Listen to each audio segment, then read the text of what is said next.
So I'll call the meeting to order. I'll begin by acknowledging we're in Treaty 1 territory and a traditional homeland of Métis Nation. My name is Neil Hart and I'm chairing today's panel, and with me is Maurice Tarian to my left and Laurie Davidson to my far left. The assessor today is Jonathan Spacek, and the recording secretary is Michelle Neepin. We will be hearing applications for the assessment rule in accordance with the Municipal Assessment Act. The matters for which revision is requested have been described in each application, and we will limit discussion to those matters.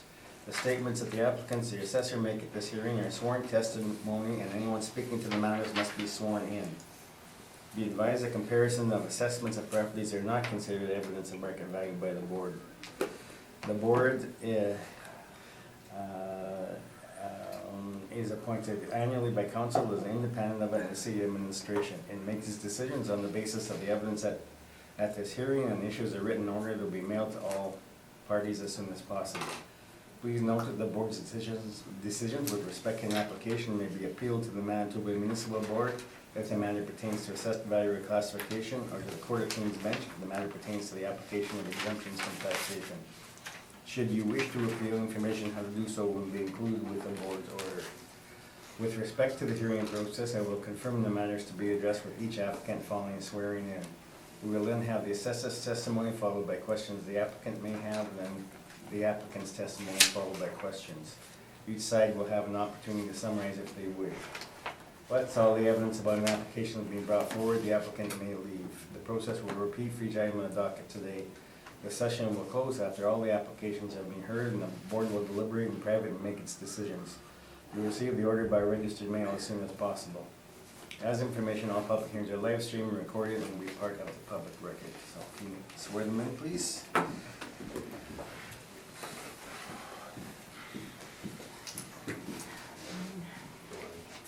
State your full name. Jonathan Spacek. Do you swear that the evidence you will give at this hearing will be the truth, the whole truth, and nothing but the truth, so help you God? I swear. Do you swear that the evidence you're about to give at this hearing should be the truth, the whole truth, and nothing but the truth, so help you God? Okay, so the first property today is 3570 Portage Avenue, and the issue is classification and value. So can you start on the information? Sure. Roll number is 074395-70200. This is 3570 Portage, just east of the perimeter on Portage. If you want to look at the classification first, at the bottom of even page 1, I'm actually recommending to change the liability from 60T, which is taxable, to 40S, which is school exempt. Okay. Save some time. Are you happy with 40S? I am. Okay, so there's no issue. Why is it institutional of some Yeah, sort? so the new tenant, I've included, let me just double check. On page 15, I've just included an occupancy permit for Equal Opportunities West. There was a review of the exemption request for Equal Opportunities West, and they passed. So they'll be put in for this exemption effective of the occupancy date, which turns into the 2020 assessment. So I'm going to be recommending for today, for this 2020 assessment, have it changed. They are exempt after our review, and that's the classification part. Okay, school tax exempt. Yeah. Okay, then on value. Perfect. So 2020 value for this property is $2,073,000. We have this parcel used as a CMBSR, so you see it's vehicle service related. I'll explain that a bit more after, but we have a building that was built in 1973 and an effective year of 1983. So it has a gross floor area of 9,348 square feet, and also a full leasable area of 9,348 square feet. If you turn to my page 2, you can see a picture of this property. You can see how it's set back on the property, parking at the front off of Portage and the building.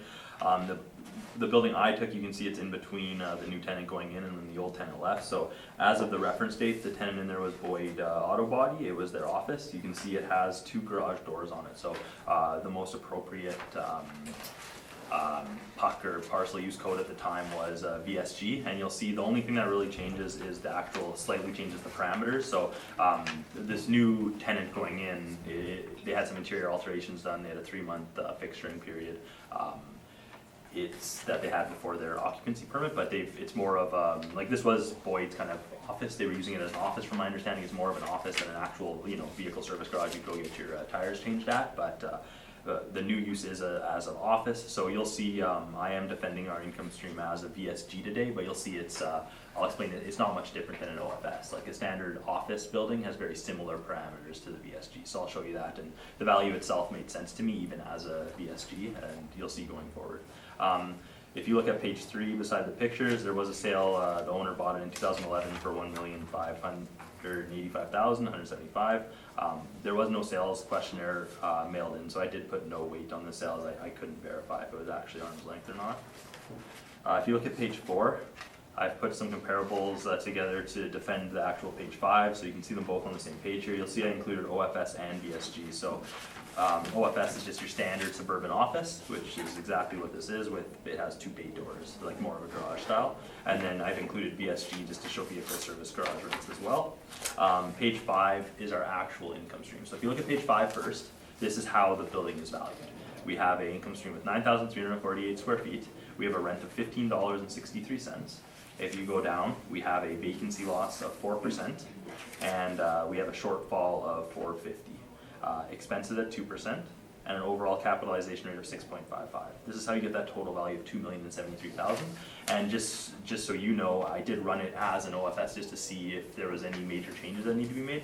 And the only things that actually change is if you run it as an OFS in 2020, it's going to change the vacancy to 5% instead of 4%. That's our standard OFS vacancy loss for 2020, and it raises the shortfall from $450 to $7. So again, it changed the value from something like $2,073,000 to $2,010,000, right? So it's just such a small change that I thought the $2,073,000 was completely fine for the market value as of April 1st, 2018. You'll see I have included on page 4, so if you go back, I just included some rents, tried to keep it in the Portage area or closer to the perimeter. I got some net rents, 4 net rents on Portage. You'll see older builds ranging from 50 to 73 are my first 4 comparables there, and the rents range from $12 to $14.75. If you'll notice, our effective year on this building is 1983, so a little more recent, garnering a higher rent. 2 comparables on Ness, they're ranging from $10 to $13.50, so 1700 Ness is just off of Century and Ness, so this is off of Portage near Polo Park Mall. You'll see it's a small single OFS, similar in size. 2 of the units there are 6,000 square feet, but the total size is very similar to our subject property, and you're getting a range of $10 to $13, again, off of Portage, so not as a desirable location. I've also put 5 VSGs, but I'm putting less weight on these as the current use of this property is more of an OFS in my opinion, although it has 2 bay doors. But you'll see there's a range of $11 to $19 for VSGs that are down Portage near the perimeter.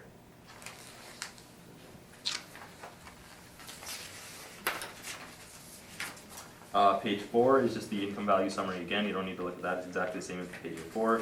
Page 7 is our capitalization rate sheet. So again, if you're looking at our OFS capitalization rates for 2020, on page 7, this is the 3rd row from the top. It's just suburban AOFS or suburban B, the 3rd and 4th row. You'll see our city of Winnipeg low was 5.5% for the cycle, and we had a high of 9.05 for all OFS.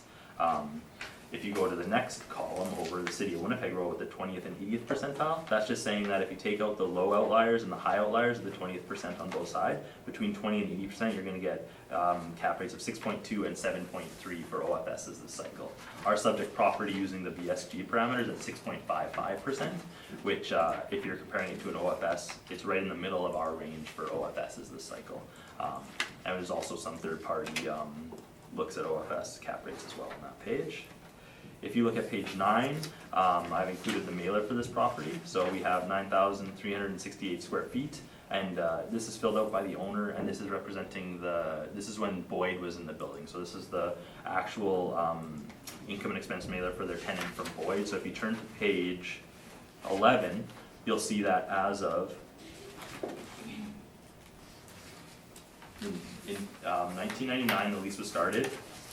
It was a 20-year lease signed to Boyd, and they paid, the step, I don't know, I'm not sure if it was a step-up lease or not, but as of the reference date, the last portion of this lease, it worked out to $13 a square foot they were paying. And then, due to the exemption request, I did receive the lease for the new tenant that was in place, so this was signed slightly post-reference, the new lease in place. The new lease worked out to a net rent of $15.50 a square foot, so, all the information I received for this property was in line with our market valuation and, the way that our, model built it up. So, I did, leave it as it is, and I'm recommending that the value of $2,073,000 be confirmed today. If you have any more questions, please let me know, thank you. Okay, questions, Mr. Newman? Yes, thank you. So let's go to the first page of your brief. Yes. So I don't know if you know the history of this property, that at one time it was a consumer's distributing outlet. You probably don't even know Sure. what consumer's distributing was. My Okay. brother managed that store many years Okay, ago. well, there you go. Okay, so, and you're saying it has an effective age of 1983. Yes. Plan area 9,348 square feet, so Yes. that's gonna create a roof area of essentially the same square footage, correct? Correct. Looking at your photo on page 2, the upper one, the overhead, so you can see the building with the teardrop on it, and there's a considerable amount of parking out front, correct? Absolutely. So there's a lot of paving in place, correct? Yes. Okay. So then let's go to page 4, and as you've explained, you've got two sets of rent comps there, and recognizing the fact that it's no longer used for vehicle service, you went and got a set of OFS comps as well, correct? Correct. And you said you weren't putting a lot of weight on your VSG comps. I actually have photos of them, but would you agree the VSG comps are all what I will call traditional multi-bay vehicle service facilities? Yes. So then, the OFS comps, as you noted, your number 5 and number 6 are just off of Century, and you've got rents there of $13.50 and $10.07. Yes. The OFS rents, none of them get to the level of $15.63, do they? No. And in fact, the one that is closest in size is your comparable number 3 Yes. at 9,275 square feet, and that's $12. Absolutely. Do you know that to be Anderson Orthopedic? That is what the tenant was, or is. Okay. And you would agree with me generally that economies of scale would suggest the larger the space, the lower the rent per square foot? That is the theory, yes. Okay.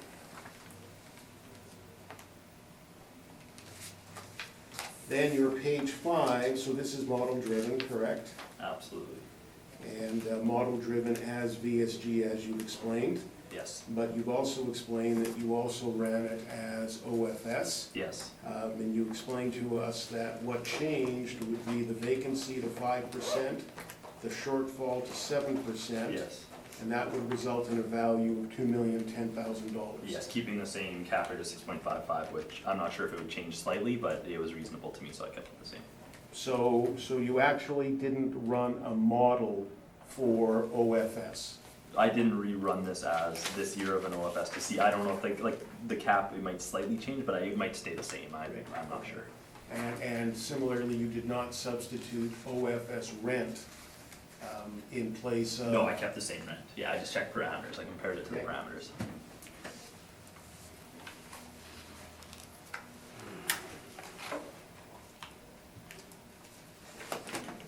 Then your page 7, the cap rate chart.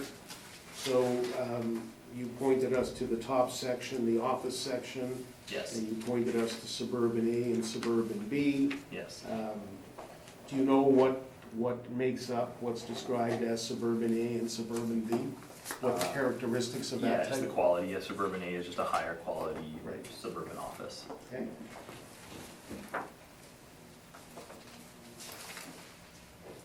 And as you noted, the questionnaire, the rent in place was $13 for the tenant in place. Yeah. Now, you did indicate that you then received the lease as part of the exemption application.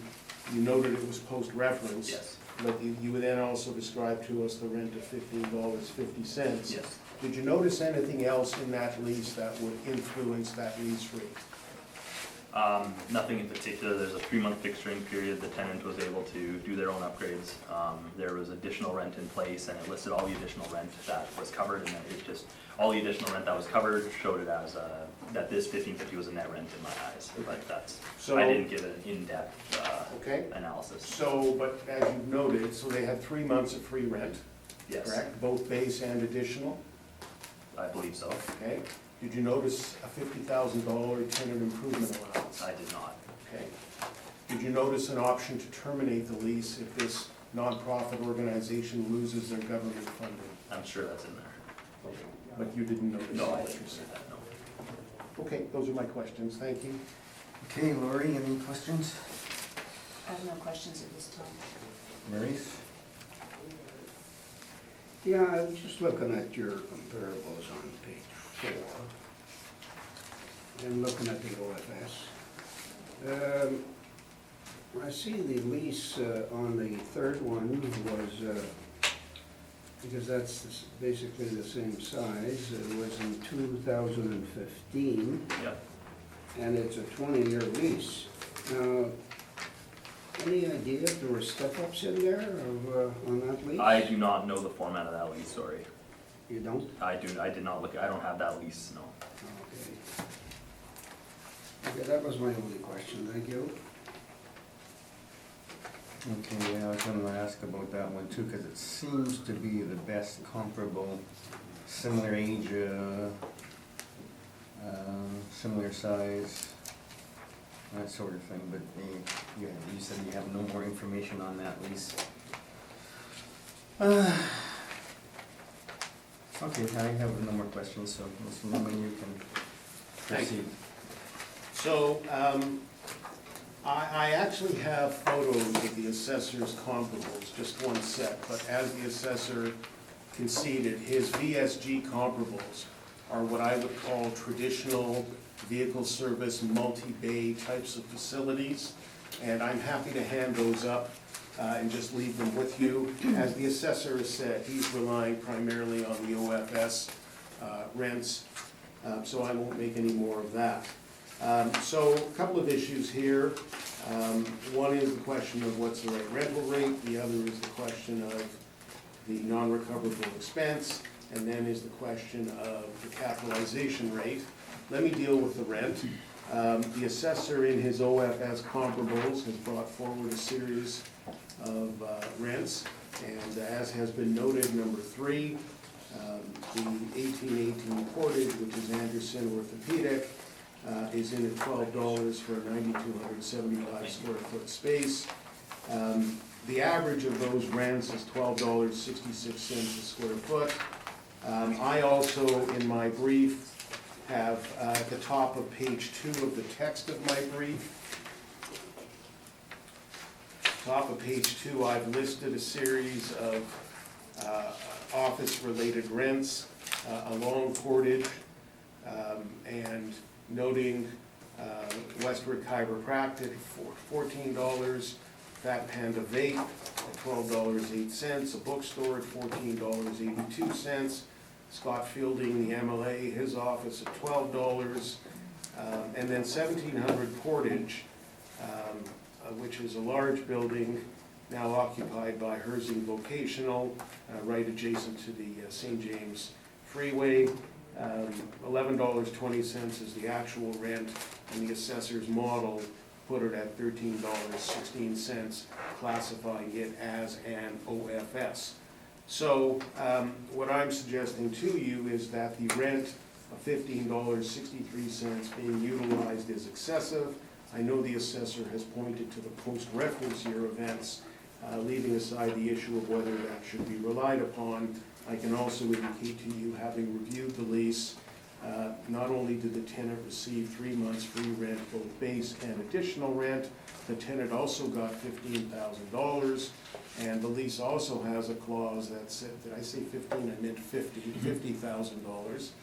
The lease also has a clause that says that if the tenant's annual government funding is not approved and the operation of its business becomes unprofitable, then the tenant is given a right to terminate the lease, which is quite unusual, but the landlord was prepared to do that. And I would suggest to you, at the end of the day, there may be a face rate of $15.50, but ultimately, that's not the net effective based on the level of improvements and as well the right to terminate.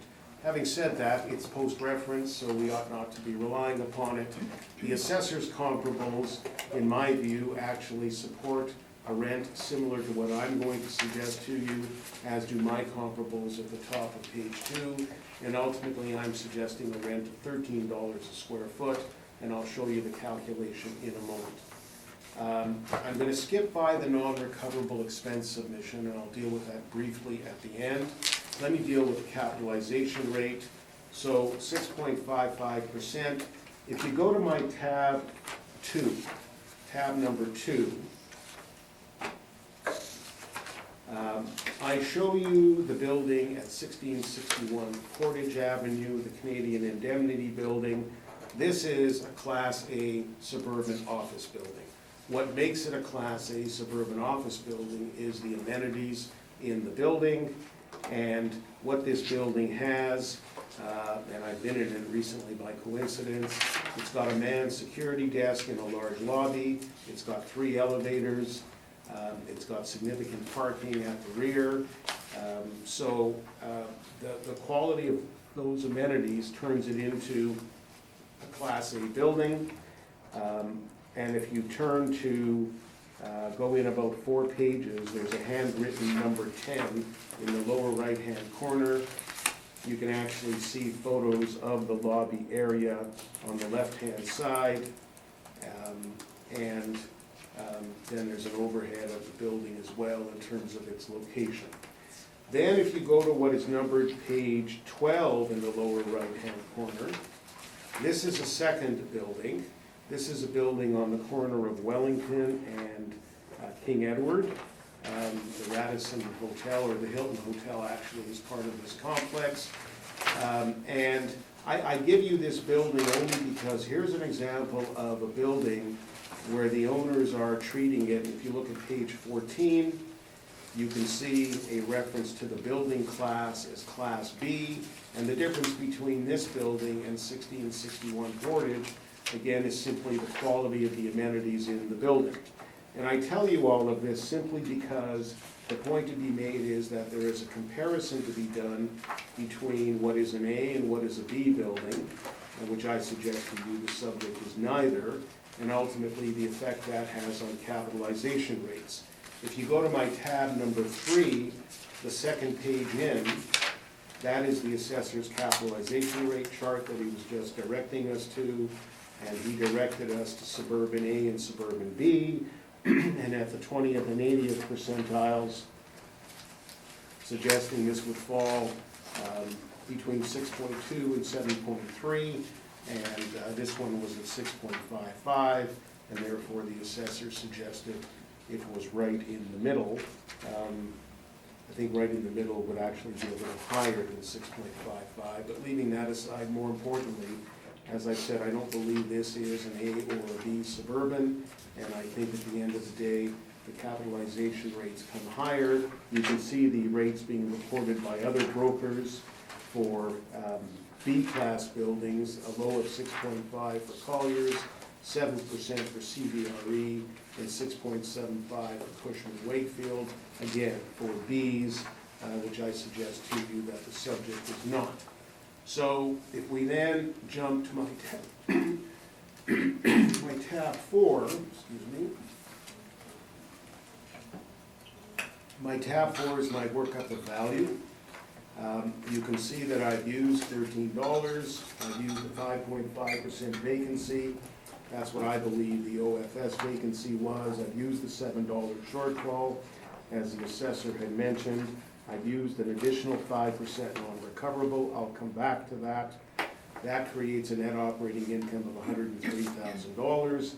I capitalized 7%, and that becomes $1,474,000. Let me deal briefly with the issue of the non-recoverables. You have a lengthy and detailed submission from me on this issue. I think many of you have heard it multiple times. Mr. Spacek for sure has heard it more than once. So I'm not going to dwell on it overly, but I'm simply going to say that for the 2020 cycle, what was previously a combined 7% allowance became a 2% allowance, and under the assessor's calculation and under mine, that 2% allowance is in the range of just shy of $2,300. Under my calculation, $2,800 with the higher rent under the assessor's calculation. If you think about a 9,348 square foot floor plate, which also turns into a similar roof area, $12 a square foot to replace a roof, that's gonna be $112,000. If you amortize that over 25 years, the lifespan of the roof, that's $4,487. We're already above the allowance the assessors provided. There are significant parking areas on this site, because of course it was a retail site at one point. I'll suggest, looking at the photo, that the parking area is probably equivalent to the footprint of the building. So if we say the parking area is 10,000 square feet, I've seen on surface parking lots, the city apply a $3 per square foot surface parking cost of the asphalt essentially. That's gonna turn into $30,000, and over a 20-year lifespan, that's an additional $1,500. Now we're up at $6,000, and the assessor's allowance is only in the $2,000 plus range. We haven't got to legal, we haven't got to audit, we haven't got to structural repair, and for all of those reasons, I'm suggesting the 2% allowance is inadequate, and the additional 5% allowance should be given. So at the end of the day, you've got, I guess, 3 decisions to make. What's the appropriate rent? I say to you, that's supported by the comparables I've used. It's also supported in many ways by the comparables the assessor has used. The additional 5% and the capitalization rate, where I've selected a 7% capitalization rate, resulting in the value of $1,474,000, subject to questions. That's my submission. Okay, questions? I have no questions, thank you. Okay, questions, Larry? Yes, just a quick one. You indicated that in going through your analysis of why you chose your cap rate, et cetera, you said that you didn't feel it was a suburban A or B building? Yes, that's So correct. then what would you classify? Because even sort of noting these studies by the other companies, Yeah. they have classifications too, so. So it's gonna fall below that rank. I'm not saying to you that this is a terrible building, don't misunderstand me. But I'm saying that if you look at the spectrum of where the A's and the B's fall, to place this one at a 7%, which is well within it's below the 80th percentile, which the city has selected. I think that's pretty reasonable in the overall context. I just don't think it's a 6.55 that the city used, and I appreciate that that was the VSG model. I think it would go up somewhat. I can tell you the downtown office buildings, the B-class buildings, for example, are at 6.75. So to put this one at 7, I think is quite reasonable. Okay, and another quick question. I'm sure you spoke to this. You used a vacancy of 5.5% versus their 4%? Yes. And was that based on the reports from the other companies? No, it was based on treating it as an OFS, because I Okay. believe the vacancy on OFS was, some that I've seen anyways, is 5.5. Okay, thank you very much. Okay, Maurice, any questions? Yeah, on that point of vacancy, did you not say 5%, Jonathan? for- Yeah, 2020, what I looked at was 5, but 5. that's We just, 5, because I was listening to, so it's a little different. Just on the, looking at the, I mean, that's the city's evidence, but could you tell us anything about the permit? On page 14, obviously of the city's evidence, and I don't know, I haven't looked through the rest of your submission, but do you have any information on what was done on that?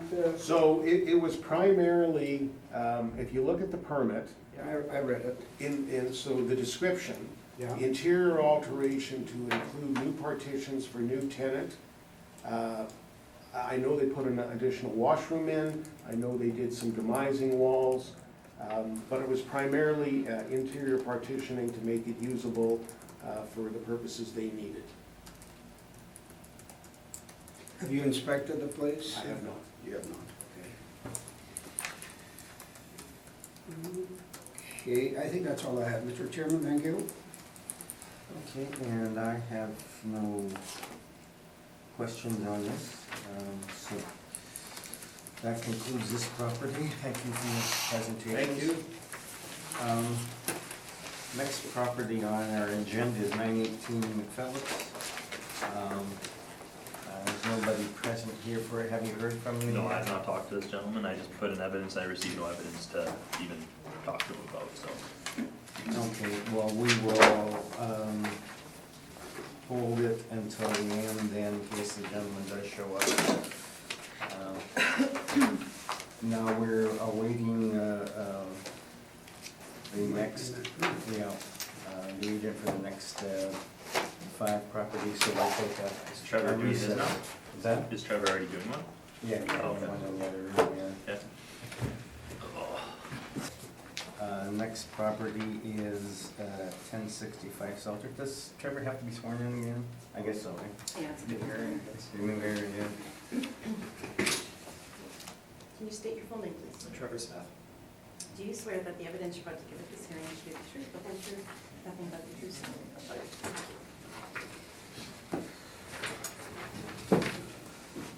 All right, 1065 Salter Street, so you can begin.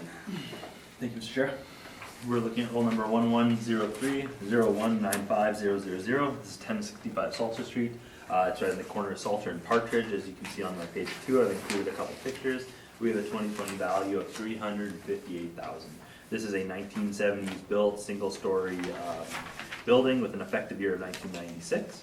We have a gross floor area of 1950 and a leasable area of 1950.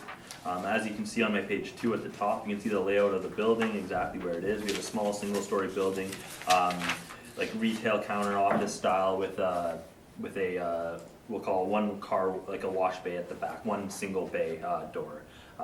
You can see on the bottom of page 2, there is a parking lot beside it, a second lot, which if you turn to my page 4, there is a sale May 15th, 2012, $410,000. It actually included both parcels, so I did look that up just to confirm, so imagine that being one roll number for that sale of 410, from my understanding was an arm's length sale. You can see page 3, it's a Birchwood credit solution, so we have a, again, single-story building, Birchwood financing goes on in there along with some, it looks like some car sales on the lot.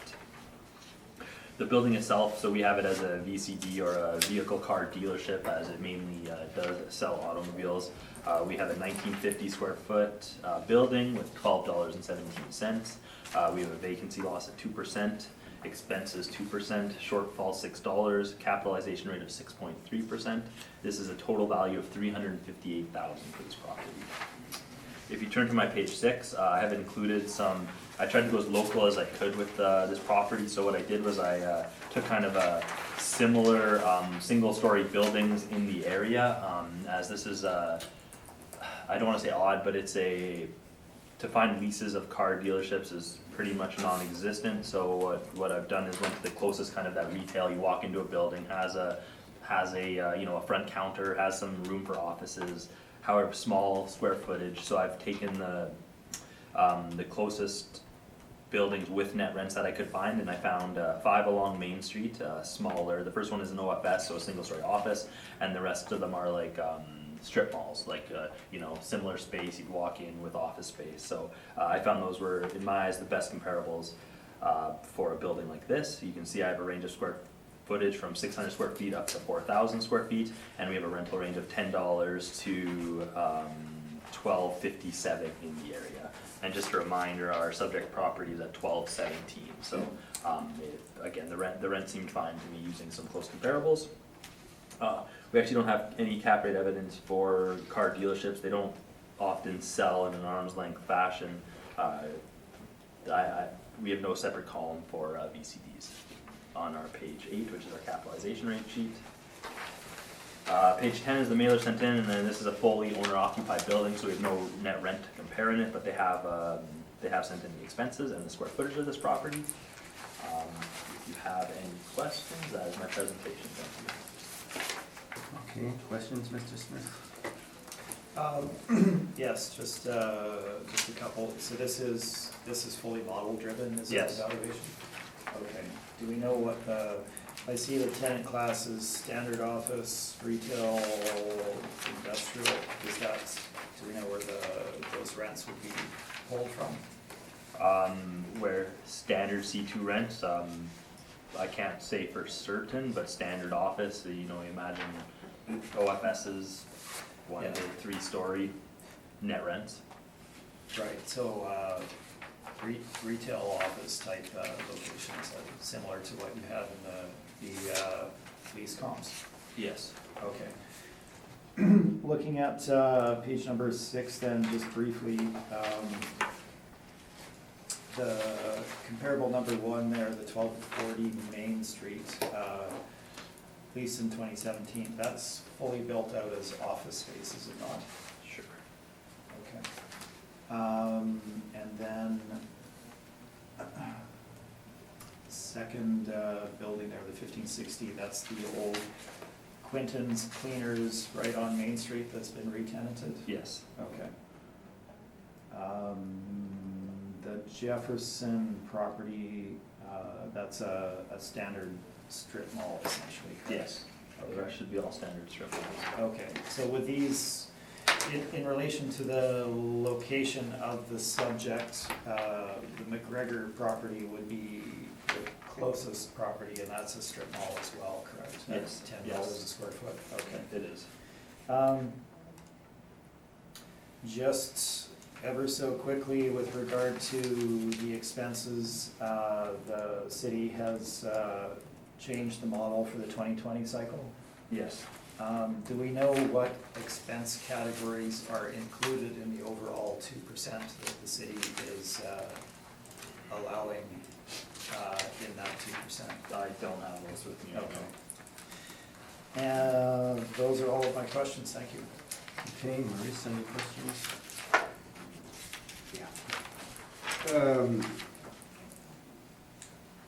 This is a 1996 building. Effective year, built in Effective 1970. year. Yeah. Do we know what's been done to this building to move it up from 1970? You know what, I didn't see on the notes when the most recent permit was taken, but, no, I don't have information on the Okay, exact because changes. I was looking at your comparables on page 6, and they were basically older buildings. Yeah. So that's the purpose of my question. I was trying to see in relation to the year built. The closest is 1988, but all the others are older buildings in Yeah, relation to the effective year. These are all the original years built too, so, yeah, Okay. 88 is the closest to the effective year. And to make sure I got this correct, Sure. we're on page 2, Yep. we're talking about the top, Yes, we're talking about this one here. yeah, just the building on that part of the And wall, there's another row. separately valued, yes. Yes. Same owner? I believe so, yes. Okay.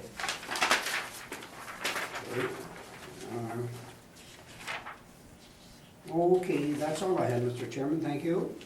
Hey, Larry? I have a question on your rent comps on page 6. Yes. So, there are different ages and different sizes, Yes. and most of them aren't standalone like this property. So from your experience and the data, are strip malls essentially the same as a standalone in terms of the rent comps? Like you indicated you had some trouble finding Yeah, so I'll comps. just explain that. For Okay. car dealerships, they're usually standalone properties, you know, single story. Usually the newer, like nicer ones have mezz space, like they're bigger than the single story like this one. This is a very odd, I'll call it an odd duck, where you're selling cars out of the smallest single story building. I didn't want to bring in, we usually would compare a car dealership to a big box store, right? It's the most comparable in our eyes.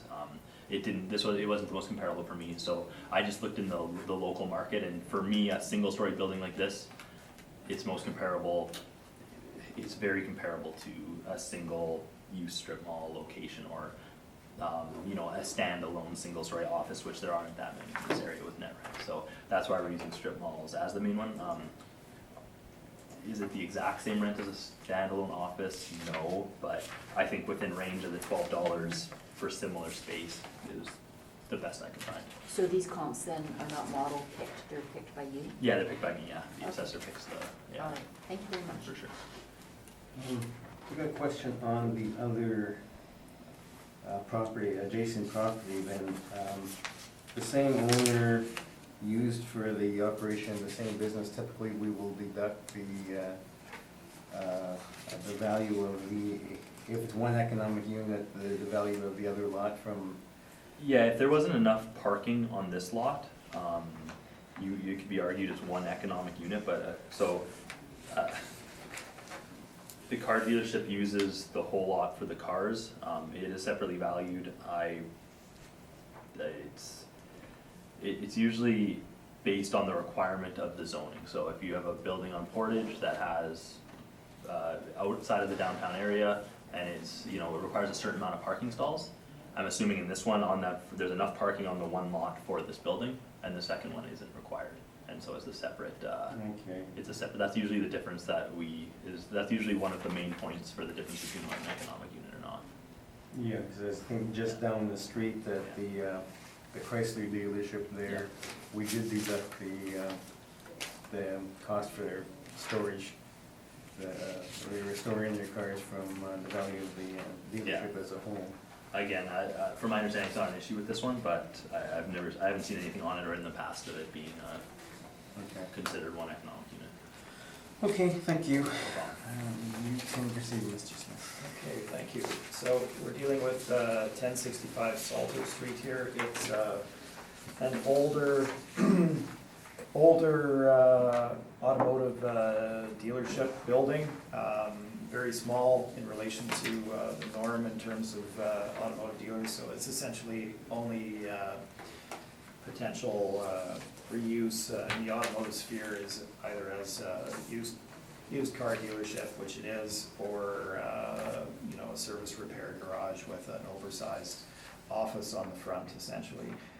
In relation to the land to plan area ratio, as an auto dealer, it's underserviced with regard to land, as had been brought up there at 3.34 to 1. Typically, you're looking at 8 to 1. This is a used car dealer.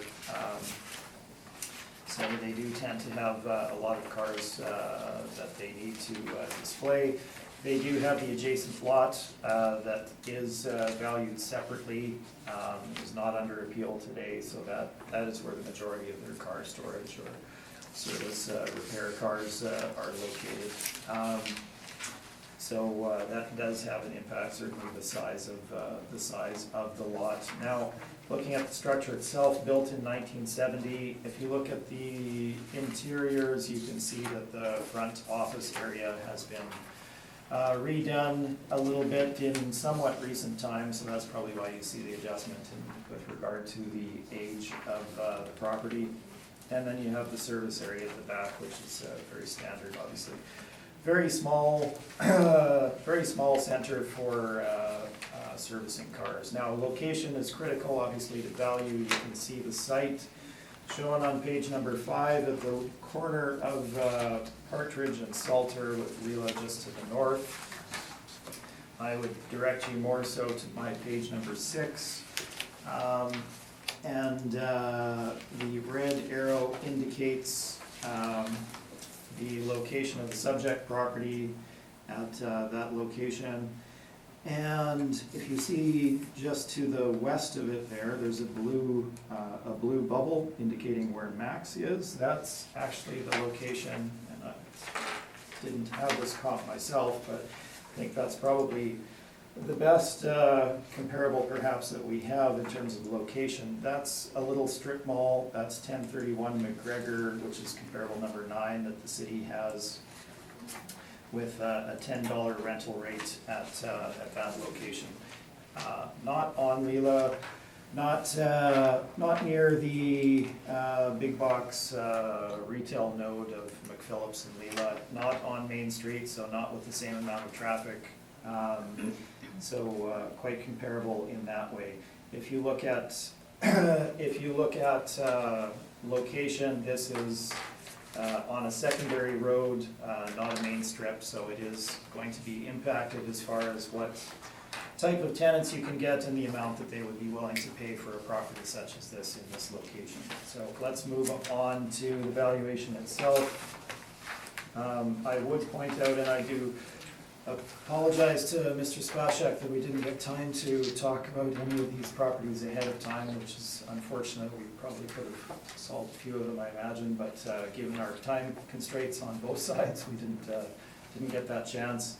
If you look at my page number 1, you can see that in the 2018 cycle, we were able to reach agreement at $245,000 by recommendation and agreement at the border revision. So our value here today is $271,000. Looking at valuing the property, I've given a wide range of automotive lease comparables on my page number 9. Now, these are dominantly service garages or fountain tires, those types of service centers, which is certainly a portion of what this is. It's also what it could be reused for. I don't know that you would get another used car dealer necessarily moving into this, given the size and the location of it necessarily. It is possible, but probably service would be a more likely reuse. Looking at my page number 9, I would point you to two properties, or one property in particular, 231 Oak Point Highway. This was a Harley-Davidson dealership built in 1990 that went out of business, and they were recently able to re-tenant it with a used car dealer in 2017 at a net rental rate of $7 a square foot. So very similar in terms of build out to a full line dealership. This is obviously considerably smaller than that, but they were able to achieve a rent on that at $7 a square foot. Now that's out on Oak Point. We're in the interior of the north end. They're not necessarily directly comparable, but that does give you a bit of an indication. We had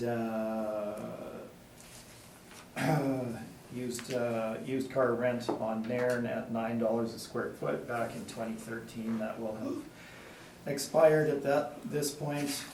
If you look at the rents that we do have, they're generally in that, call it $8 to $11 a square foot range. Given the size, the potential of the property, the location, we have used a net rental rate of $10 a square foot. And I think that's probably borne out by some of the city's evidence there again. We're not on Portage, we're not on Main Street, we're not on McPhillips. It's going to draw a lower rent. On the vacancy side, we've given you two stats, as there's no obviously stats with regard to auto dealers. We've given you industrial investment at 7% from the Johnson report, and strip center retail vacancy at 4%, with an overall retail vacancy at 6% roughly, also from the Johnson report for this 2017 timeframe. Now, I give those simply to frame vacancy rate for the subject. Certainly 2% is too low. That's essentially below a multifamily vacancy rate. We're using 4% for our valuation. On the expense allowance side, we've all heard a lot about this. The city doesn't or hasn't really presented the information with regard to what's included in the 2% that they're allowing. I'll relatively quickly go through this. Obviously, there used to be two different categories that were allowed by the city in their model, a 5% allowance and a 2% allowance. These were termed for management and for structural, for other, for structural. The thinking now is that the 5% was intended for a property management fee, which was recoverable from tenants. We certainly agree with the fact that property management is generally recoverable, but that was not the original intent of the 5% allowance. And with regard to the proper methodology with regard to non-recoverables, we give you the theory behind this from the Appraisal Institute of Canada. It's located on my page number 10 there, where the information comes from. So this is the background for it.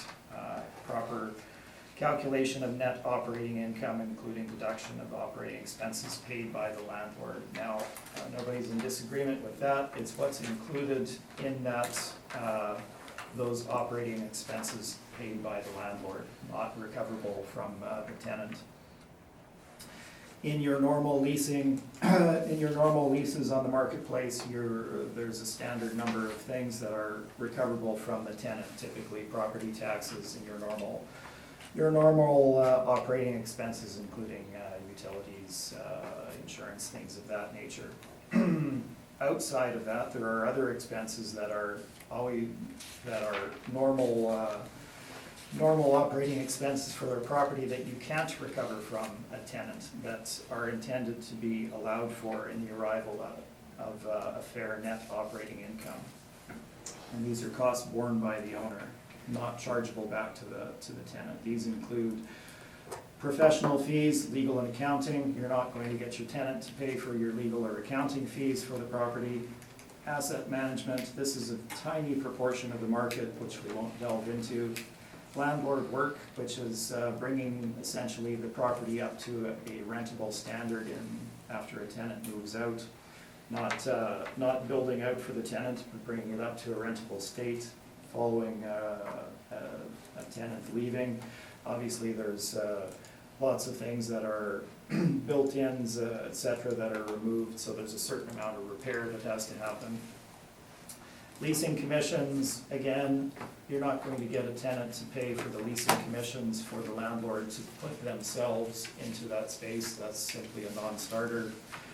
Tenant improvements, that's the build-out of the tenant space for the tenant by the owner. Owner repair and maintenance, exclusive of structural repair, so not roof and or any other structural items. Marketing of the property, tenants are not going to pay for your marketing of the property to gather other tenants. Tenant inducements in competitive markets, you often have to offer free rent or things of that nature in order to get a tenant versus them going to another location. That's a cost borne by the owner. Again, tenant is not going to pay for that. Credit checks, and in some very minor cases, property management fees. Again, by and large, property management is recoverable. So these are the types of things that are borne by an owner and should be included in the non-recoverables that are allowed for. We, as this issue came to light, at Stevenson Advisors, we did a 3-year study of properties that we had full access to income and expense for in order to determine percentage of effective gross income that non-recoverables formed. So we did a study between 2016 and 18. We divided it into 2 categories, one inclusive of tenant improvements and the other exclusive of tenant improvements. And our property counts included between 45 and 53 properties, so a significant sampling of the market.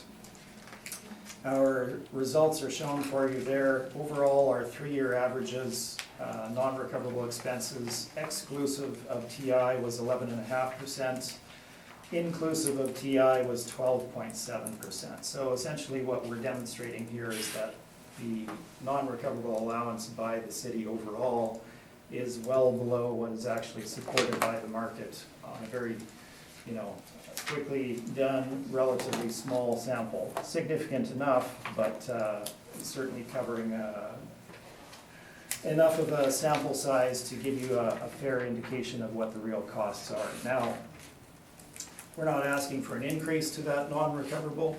We're simply asking for the reinstatement of the 5% in addition to the 2% as These are true costs that are borne by the landlord that serve to reduce their net income. So that's that information, we won't cover that twice. The shortfall allowance is in addition to this, obviously, and we are in agreement with the $6 rate. Cap rate for the subject property, I believe we're marginally lower at 6.25% in our assigning of a cap rate to the property. And that's based essentially on the size of the property being under 2,000 square feet. It's not based on the automotive nature of it necessarily. It's simply that there are more purchasers for a property of this size. So we were essentially in agreement with the city at cap rate. So we applied 6 1/4, and this gives us our value of $271,000, which is a jump from the 2018 value. Thank you. Okay, questions? I have no questions. Lori, I questions? have no questions, thank you. Okay, Maurice, do you have questions? Yeah, I was looking at this dealership here, that's the Birchwood Group, and the heading on the advertisement is Credit Solutions, which, from my understanding is, and the advertising that is done all the time on radio, is that good credit, bad credit, no credit, come over here. In other words, and I'm looking at this because I saw the picture of Credit Solutions, Yeah. and my impression that this, their purpose is based basically on referrals from the Birchwood Group, because this is where that group, in other words, what I'm trying to explain, I don't think the purpose of this dealership is the same as other dealers. So to me, that has to be a factor in how you appraise the property. So I'll speak to that, and I hear what you're saying, and yes, that is the purpose of it. It's not all business driven by Birchwood, but it is Birchwood Credit Solutions in that they sell used cars and they provide the financing to the purchasers of those cars. So that is the operation. But, and this is crucial, we're not valuing the business, we're valuing the real estate.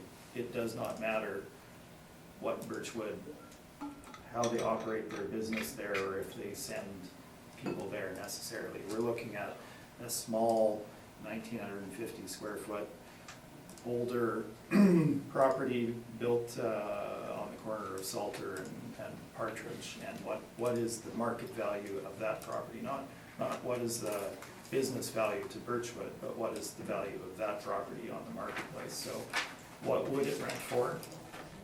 What type of vacancy would you get? What are your normal expenses, and what's an appropriate cap rate? So it doesn't matter that it's owned by Birchwood or Bob, your neighbor, and that it's what is the value of the real estate. But the location as well is across from another dealership, a big dealership, correct? There are dealerships on Main Street that have their auto storage sectors that run roughly a block backwards, so in that way, you could say it's in proximity, but no, it's not on Main Street, so your visibility, et cetera, is significantly different than if you were located, adjacent to one of those properties. If you look at my page, where is it? Page 6, I think you can see the distance essentially between your Eastern Chryslers and where we're located there. Yeah, I think my colleague had questioned that before. Yeah, only in relation to the extra lot. Okay. The other question I had is, I don't know why this happened, but the city used to be at 4, now they're down to 2, and you're back up to 4. So I don't know if I direct the question there or there, but obviously you're using 4, while they're down to 2 now, so. Yeah. Can you clarify this for us, or I can. either of you? So there's no there's no stats with regard to auto dealers and vacancy essentially, right? And we're dealing with a small little one here, so it's somewhat different. So we're looking at the type of property is, so generally you have, retail showroom office at the front and then service garage at the back. So we looked at retail and office vacancies. Again, there's no stats on, and they show in that 4 to 6% for retail and a little bit higher than that for industrial, depending on where you are. So we see really no reason for a change downward with regard to vacancy for auto dealers. And indeed, if you look at auto dealers themselves, they have essentially a shelf life. We have property at 1310 Regent, built in '86, that's just been demolished because the brands drive the dealers themselves essentially. They said it's no longer appropriate, you need a new dealership. So they're being forced to rebuild on site or else they don't keep the dealership. You've got Goach, I cannot remember the one that's across from University of Winnipeg, demolished because they could not re-tenant it. Winnipeg Honda on South Pembina moved to Waverly Auto Mall. They tried to re-tenant that building for a very long time, could not do it, demolished the building.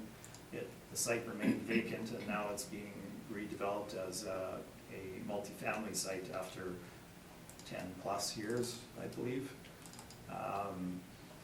Property on Pembina Highway, which was a Subaru. Interesting situation where the owner of the dealership and the realty had them, Pattison came into the market.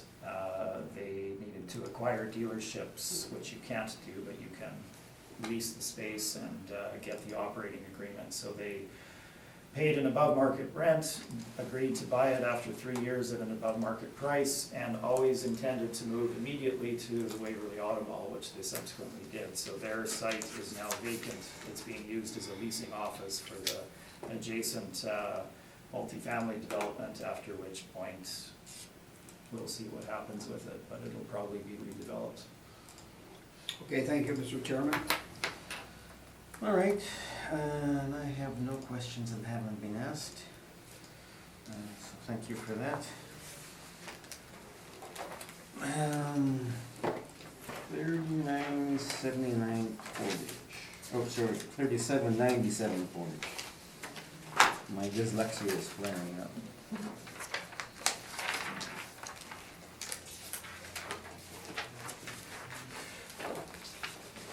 Okay, you can begin, Mr. Speck.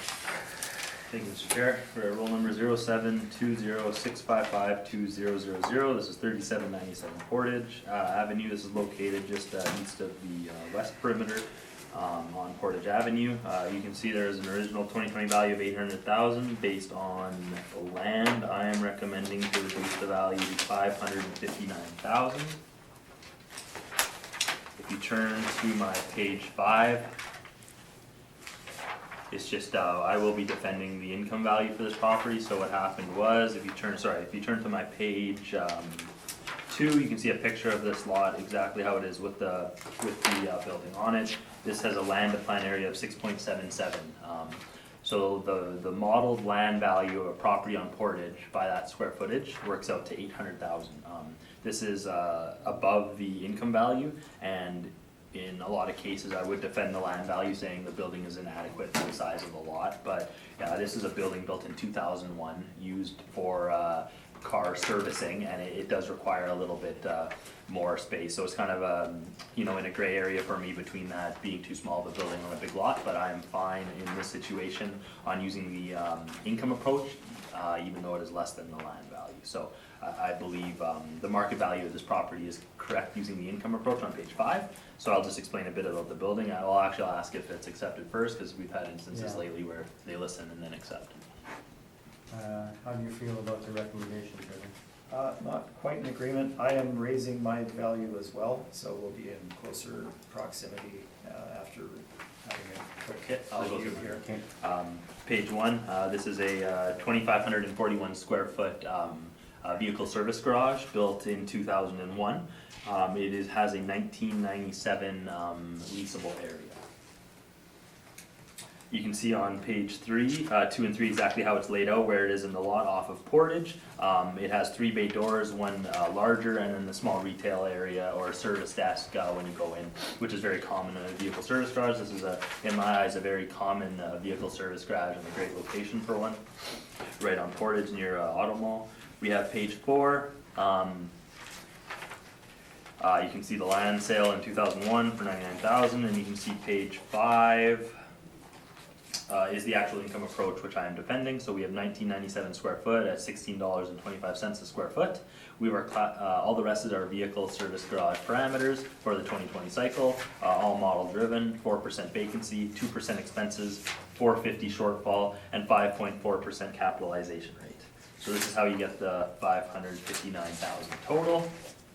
If you turn to page 6, I put some net rent comparables along Portage. You can see they range from 331 Portage up to, or 3020 Portage to 3680 Portage, so these are getting as close as I can to the subject property. All vehicle service garages along Portage. We have lease start dates from 2015 up till 2017. Very similar in size. Our subject property is 1997 leasable. My comparables are all between 2,200 square feet and 7,200 square feet. You can see there's a wide range between 1169 and 1922. All my vehicle service garage comparables were built around 1980. This one is built in 2001. It's going to drive a higher rent, a lower cap than comparable vehicle service garages. And you can see that's exactly what happened here, where our subject has a model-driven 1625 range for in account of being a newer one and being very small. So those are the 2 reasons that you're getting a 1625 rent and a 5.4% cap. Again, all model driven, just based on size and age. You can see page 10, this is a fully owner occupied building, so we have no net rent in place, it's owner occupied, and we have to depend on the market rents for determining the rent. You can see the expenses were filled out, and that is my presentation. If you have any more questions, please let me know. Thank you. Questions, Mr. Smith? Just very briefly, looking at the comps on page 6, so the majority of them are in that 11 to 1250 range. Yes. Correct? Those are my only questions. Okay, Maurice, questions? That's the chance to ask the question. Your vacancy is 4% on this one, it was 2 on the other. So maybe you can answer. Yeah, the last why- one was a car dealership, so we have a separate, VCD is car dealership, right? So it's taking all the information we receive from car dealerships, right? Where you have where you're see. selling cars, and so, again, there's no maybe published data on car dealerships, but in the last instance, we receive all the information we get from car dealerships, and our modeling makes a decision. So it changed it from 4 to 2 because, from my understanding, car dealerships are either fully occupied or not, and they tend to stay fully occupied, right? They're either full or empty. There's no kind of piecemeal leasing of car dealership. And then this one's a vehicle service garage, so the information we received is at 4% for vacancy, and that's what the modelers chose, so. I see, okay, now I can see the difference. Yeah, no problem. Thank you, that's all I have, Mr. Chairman. Okay, Lori, anything? Yeah, I just wanted to follow up on his question. I had noted that other one we had done was 4.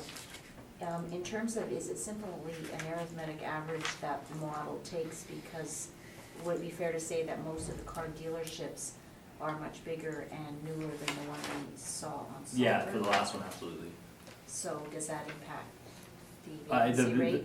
The vacancy rate's the same across all, for this, all our VSGs this cycle, unless they're modified, unless there's an override in place, it's gonna be 4% for all our VSGs, it's gonna be 2% for all of our car dealerships. So this 4% here, I believe we'll see, unless there's been an override and one that I didn't see, all the VSGs that we have coming up will be 4% vacancy, you'll see. Just like all OFSs were 5%, et cetera. It's just a modeled vacancy rate based on the information we received. So you'd have to override it if you felt that Yeah, like your size, et if you cetera, wasn't exactly. location. If you see a building with Okay. 5 years of chronic vacancy, Sure.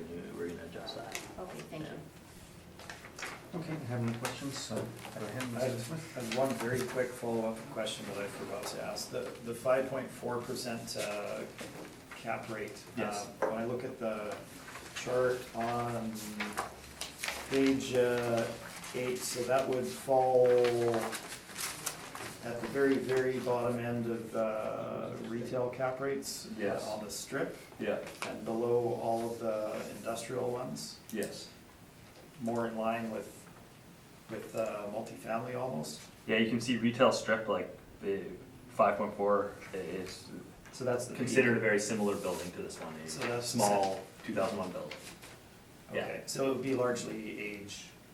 Age, size, location, yeah. Yeah. So it's a small building built in 2001, Okay. which is very new for VSGs, and then along Portage is an ideal location. So you're getting the lowest cap we have. I see the background. Okay, thank you. Okay. Proceed? Okay, so 3797, as stated, it is relatively recently built in 2001.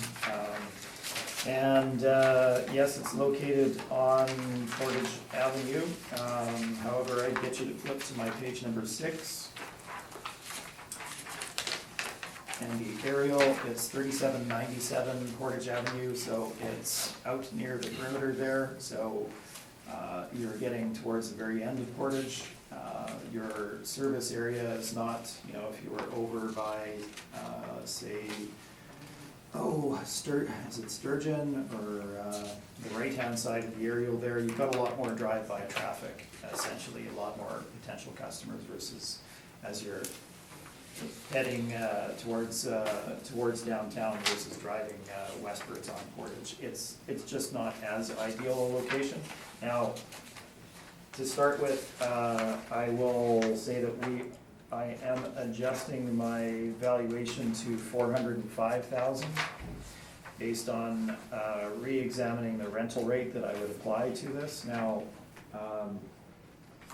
when I looked at the valuation of this online, there was no income valuation that was available to us, so I didn't know what the city had applied. We applied the whole area of the building of 2,541, a significant amount of that, as shown by the city there, there's the brief, is mezzanine space. Now, it's used as storage. I don't know if we included a shot of it. Yeah, I think there is a shot of it there. So it has some utility. It's not built out as office or anything of that nature. So it is questionable whether it would be included for our valuation today. We have included it, as I wasn't quite sure of the background of the city with regard to the build-out, or did I have a measurement for that space. So we've included that space in our leasable area. I have the same automotive comparables for you there on page number 9. Again, generally they're falling in that $8-9 up to $12 square foot range. If you look at the service centers, which is essentially what we're looking at here, they're generally in that 10 to 12 range. We have a Fountain Tire right downtown on Fort Street, $13 square foot rent, struck in 2018 for a 10-year lease. Ideal location for business. We have others there that we can go through if you wish. Essentially, they're pointing towards that, call it $8 to $12 square foot range. Now, it's a newer building, it's smaller, despite the fact that it's further west on Portage. I'm going to assign an overall rental rate of $12 a square foot to it.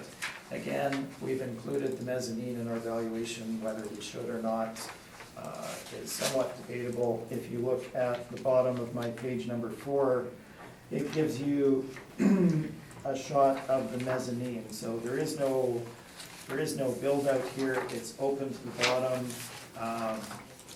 and obviously your ceiling height is really low there.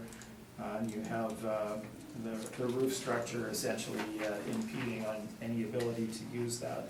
So it would never be used as office or anything of that nature. So I think we're being relatively generous in assigning a rental rate of 12 to the whole space. If you look at the city's comps, I think you're looking at that same $10 to $12 square foot range.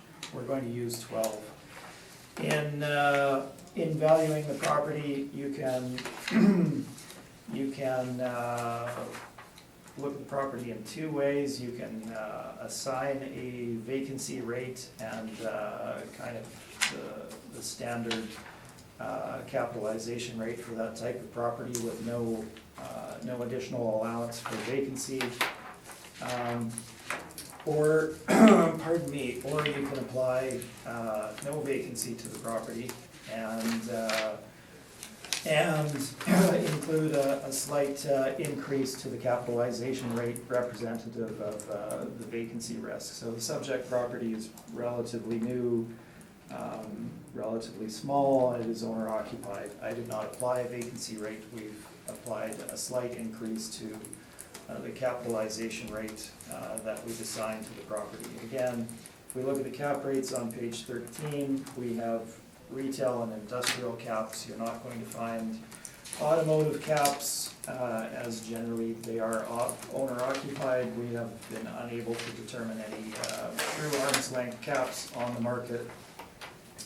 Our cap rate studies are indicating in that 7 to 7.5 range for both retail and industrial investment properties, well located, well tenanted. The subject is smaller, so there would be potentially more purchasers for it. They do tend to be owner occupied. It's newer, so we would see it probably falling below that normal range in roughly the 6.5 range. And we've assigned a slight premium to that and used a 7% cap rate in our valuation. So if you want the numbers, I can give them to you at the adjusted value, so I ran through them here. So using the $12 rental rates gives us gross income of $30,492. Our 7% deduction is $2,134, which gives us a net operating income of $28,358. Capped at 7 gives us $405,000. What was that NOI again? 28,358.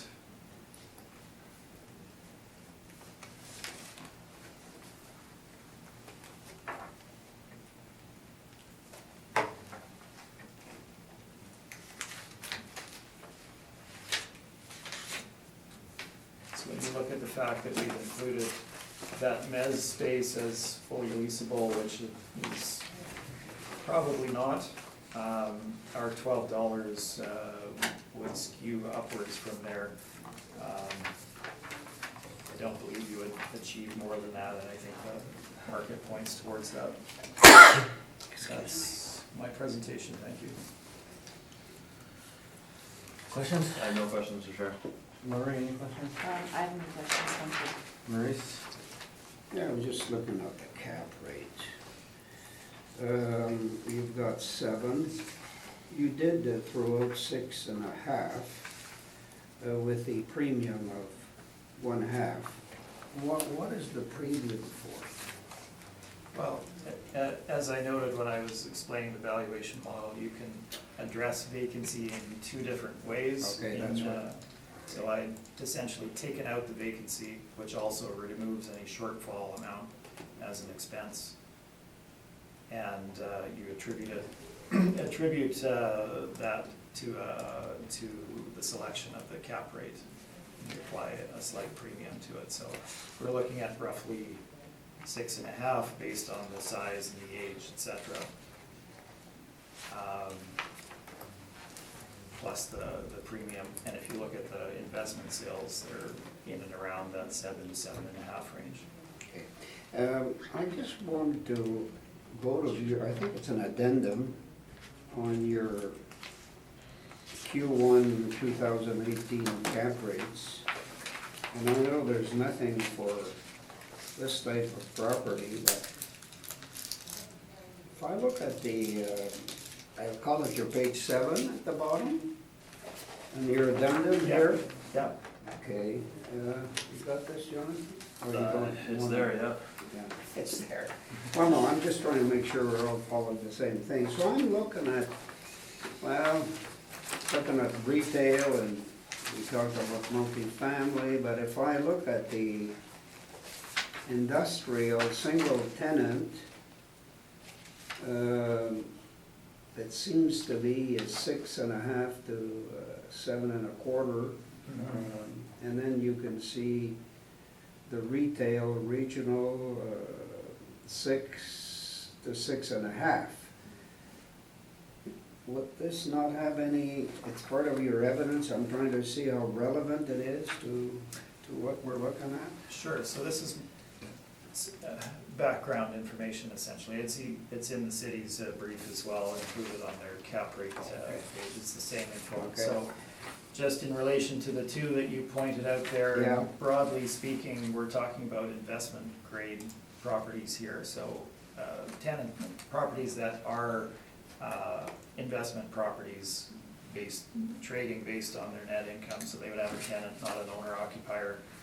Generally be good quality tenants with good remaining lease term, et cetera. You're buying a property that's relatively got consistent income going forward, et cetera. And those would be the ranges that they would see for that narrow grade of property that they're looking at.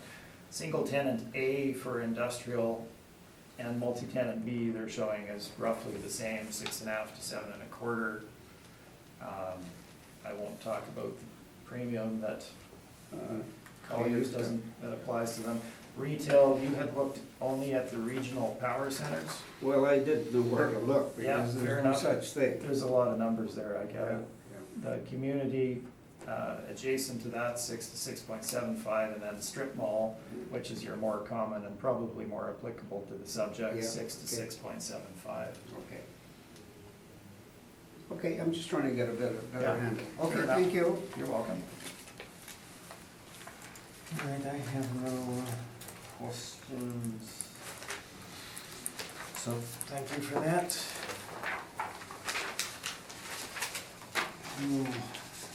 Change neighborhoods and go to 502 Notre Dame. Mr. Chair, I'm requesting a very quick 2-minute break, if that's all right. Sure. Thank you. 2 minutes.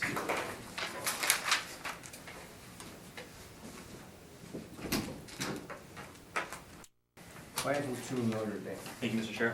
We're looking at roll number 1305-1849-000-502 Notre Dame Avenue.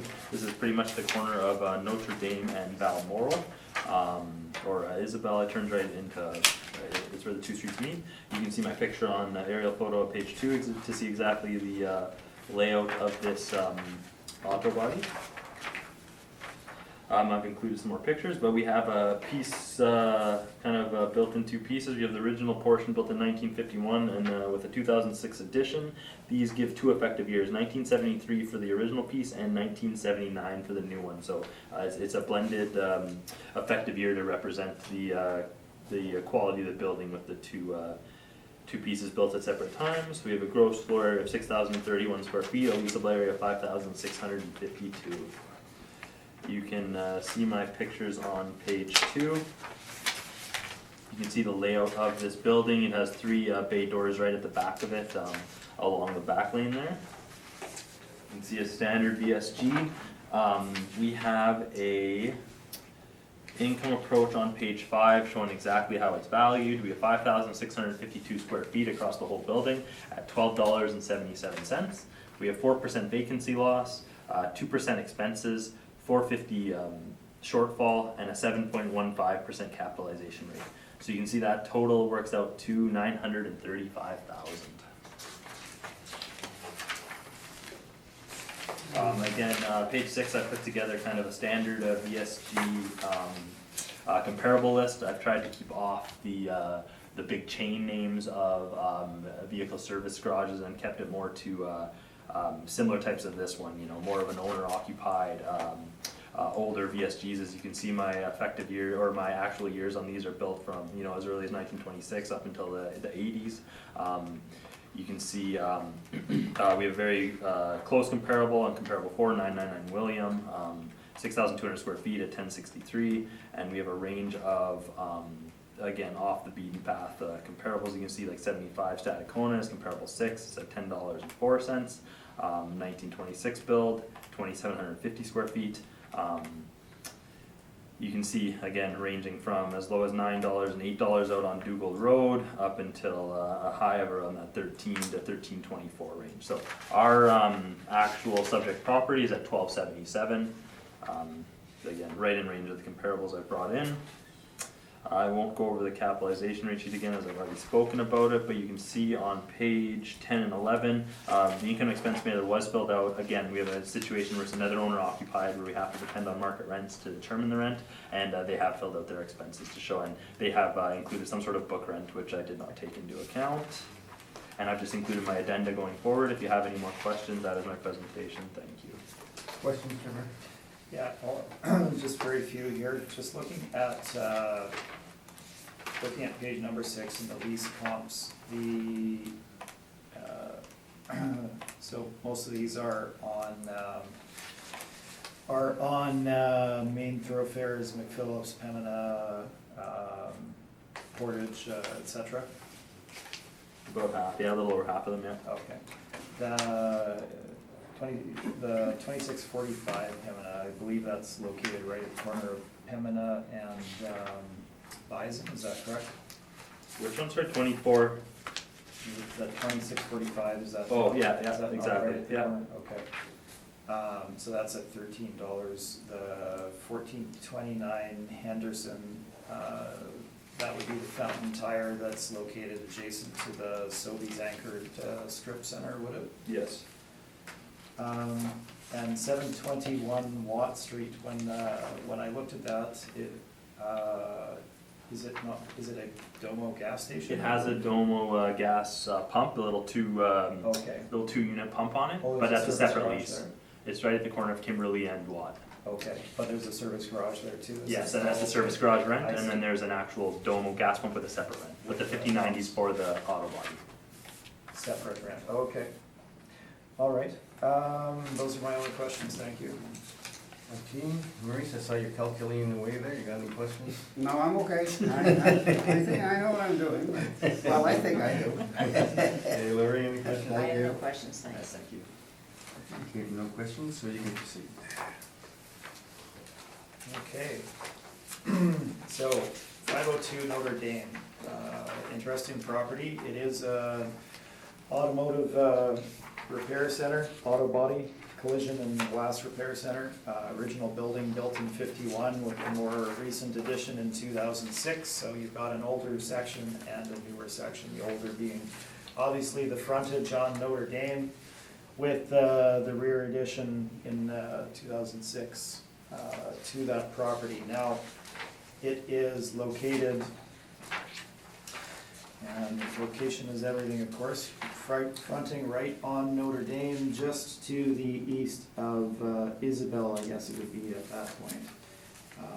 So you're west of downtown, in an interesting area, I guess. You're in that Spence Centennial quasi-Central Park area, kind of trying to think of the exact location. So kind of kitty corner to it is a beverage hotel.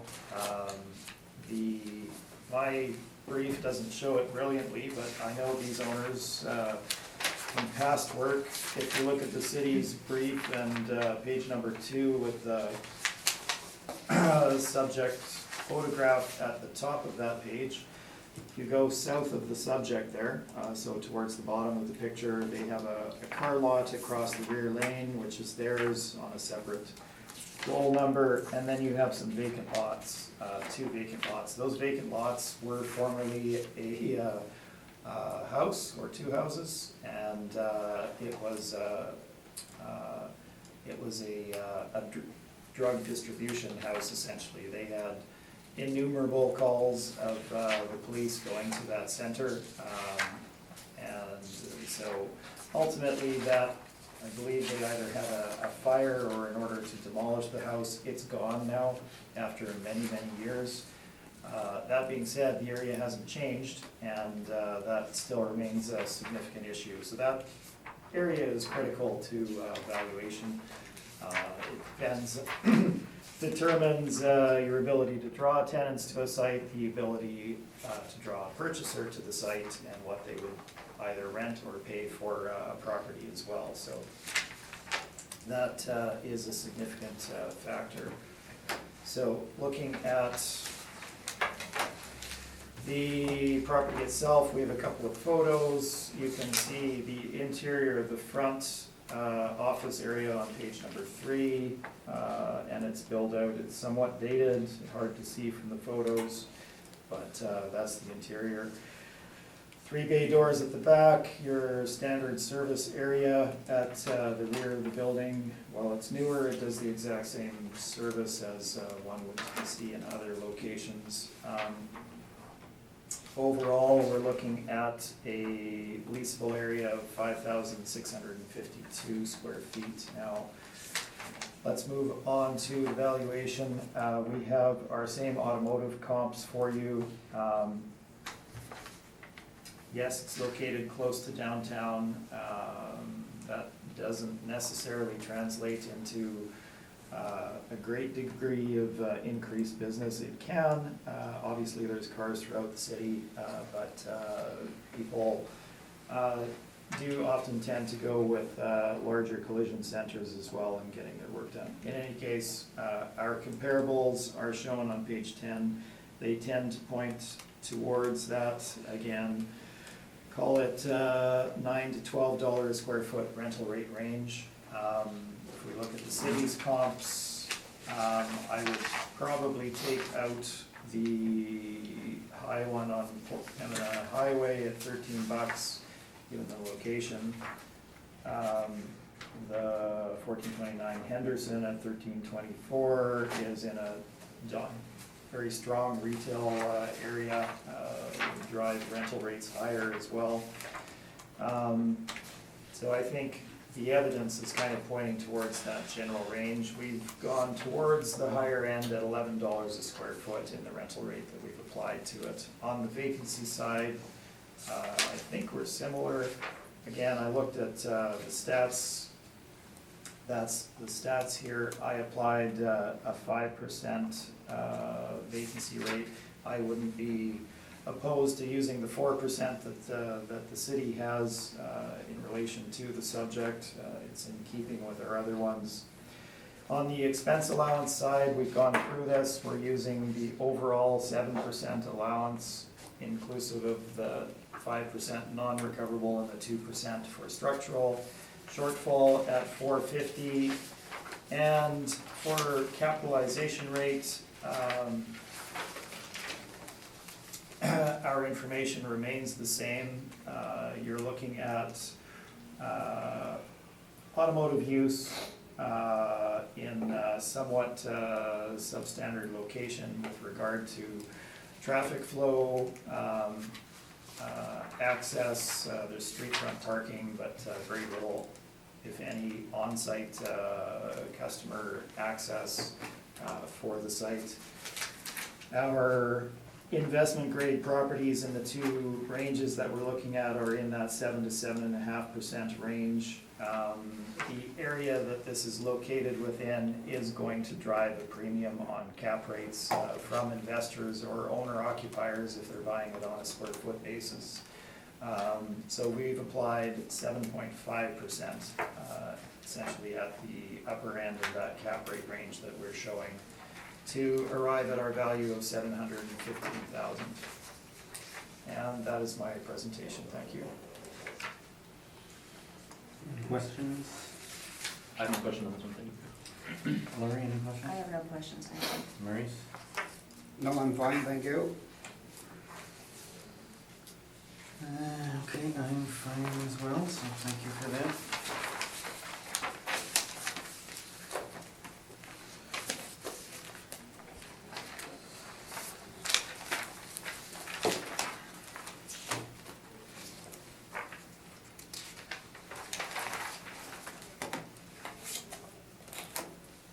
So we'll go on to 578 McTavish.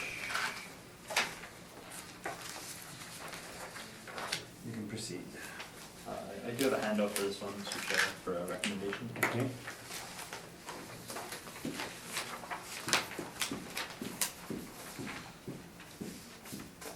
Thank you, Michelle, this time. Yeah.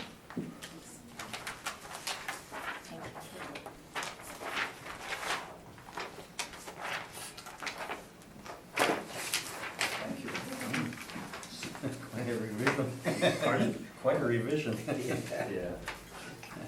This is roll number 0605098100. We have 578 McTavish Street. So this is right across. If you look at page 2, it's tough to see. I don't have a better aerial photo, but where Provenci and Archibald meet, it's right across the tracks from there. So there's a little street, Plinkett, I don't know how to pronounce it, but off of there is McTavish Street. So it's in the middle of that industrial area. And you can see the pictures on page 2 and 3. From my understanding, it's the first time it's been appealed. So when I first looked at this, we have an actual years built of 1985 with no major upgrades. We have 4,148 square feet. You can see on page 5, it's a vehicle service garage, although it does deal with trucks mainly. It's still a vehicle service garage.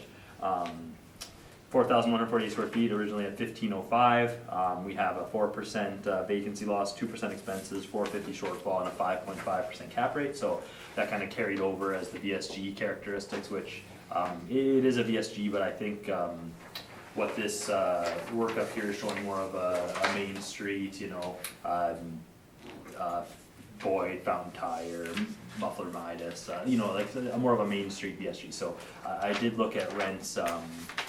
I looked at our, I used the exact same VSG rents as I did on page 6 from our last cycle, from our last property, and I did believe due to this location and, you know, mostly the location of it, but it did warrant a bit of a decrease in rent. So I went to a $10 rent as per my comparables, and I did increase the cap by a point to represent where it was as well compared to a, you know, a good located auto body. So, vehicle drive. So my recommendation is 584,000. Okay. Any questions? Well, first of all, how do you feel about the value? Well, I'm very happy that the city had a second look at it and acknowledged all of that. We do still have a difference, and I guess I would just like to speak to my side of them as well. Having said that, I certainly appreciate the city acknowledging the changes that they have.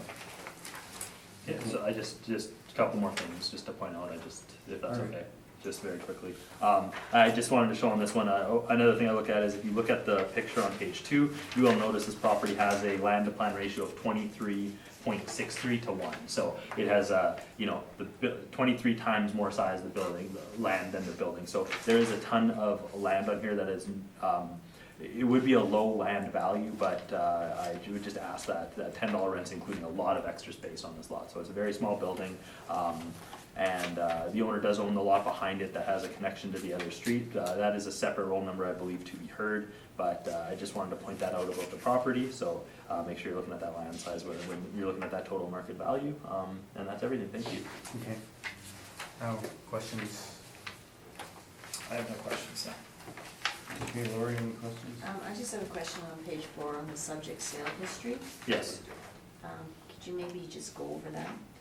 The sworn value of the sale reported September 4th, 2013 was $1,176,000. There is a consideration for $784,000. From my understanding, it was some sort of refinancing or something for this lot. It wasn't a complete arm's length sale. I did not put any weight on it. Okay, thank you, and I just have one other question on the rent. You dropped it to $10. Yes. From $15. Yes. And did you just pare down the comps that are shown on your original workup, like on page 6? I think you mentioned how you got to 10. Well, I looked at the market, so I'm including the same vehicle service garages as I did on the last one, and these are kind of what I consider a lot of these are off the beaten path. So if you're looking at 971, 963 Googled, you're at $9 and $8 for a 2015 lease. You look at 75 Staticona, comparable in my eyes, off the beaten path of Staticona Street, which is off of, off of Talbot, and Watt there. You're at $10.04 a square foot. 999 William is at $10.63, so these kind of comparables gave me an idea what I think a fair rent for this type of building and location would be, so I went with $10.